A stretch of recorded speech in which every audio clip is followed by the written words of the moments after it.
ত্যাগ স্বীকারে প্রস্তুত থাকার আহ্বান সেনাপ্রধানের। দেশের স্বার্থে যে কোনো ত্যাগ স্বীকারে প্রস্তুত থাকতে সেনা সদস্যদের প্রতি আহ্বান জানিয়েছেন সেনাপ্রধান জেনারেল ওয়াকারুজ্জামান। বৃহস্পতিবার 23 জানুয়ারি চট্টগ্রাম সেনানিবাসে দি ইস্ট বেঙ্গল রেজিমেন্টাল সেন্টারের শহীদ এম আর চৌধুরী প্যারেড গ্রাউন্ডে ঐতিহ্যবাহী ইস্ট বেঙ্গল রেজিমেন্টের 17তম কর্নেল অব দ্য রেজিমেন্ট অভিষেক অনুষ্ঠানে এ কথা বলেন তিনি।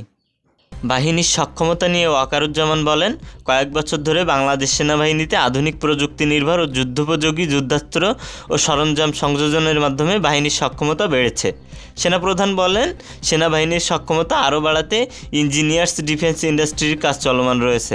বাহিনীর সক্ষমতা নিয়ে ওয়াকারুজ্জামান বলেন, কয়েক বছর ধরে বাংলাদেশ সেনাবাহিনীতে আধুনিক প্রযুক্তি নির্ভর ও যুদ্ধোপযোগী যুদ্ধাস্ত্র ও সরঞ্জাম সংযোজনের মাধ্যমে বাহিনীর সক্ষমতা বেড়েছে। সেনাপ্রধান বলেন, সেনাবাহিনীর সক্ষমতা আরও বাড়াতে ইঞ্জিনিয়ার্স ডিফেন্স ইন্ডাস্ট্রির কাজ চলমান রয়েছে। সেনাবাহিনীর যুদ্ধোপযোগী ও আধুনিক যুদ্ধাস্ত্র ও সরঞ্জাম যোগানে আমি চেষ্টা থাকব। সদস্যদের বীরত্ব নিয়ে সেনাপ্রধান বলেন, ইস্ট বেঙ্গল রেজিমেন্টের প্রত্যেক সদস্য তাদের উপর অর্পিত দায়িত্ব সর্বোচ্চ পেশাদারিত্বের সঙ্গে পালন করবে এবং প্রয়োজনে দেশের জন্য জীবন উৎসর্গ করতেও দ্বিধা করবে না। এই অনুষ্ঠানের মধ্য দিয়ে কর্নেল অব দ্য রেজিমেন্ট হিসেবে সেনাবাহিনীর প্রধান সামরিক রীতি অনুযায়ী ঐতিহ্যবাহী ইস্ট বেঙ্গল রেজিমেন্টের অভিভাবকত্ব গ্রহণ করেন।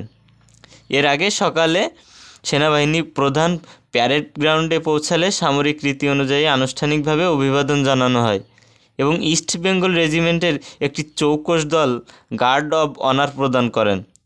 অনুষ্ঠান শেষে সেনাবাহিনী প্রধান ইস্ট বেঙ্গল রেজিমেন্টের 37তম বার্ষিক অধিনায়ক সম্মেলন উদ্বোধন করেন।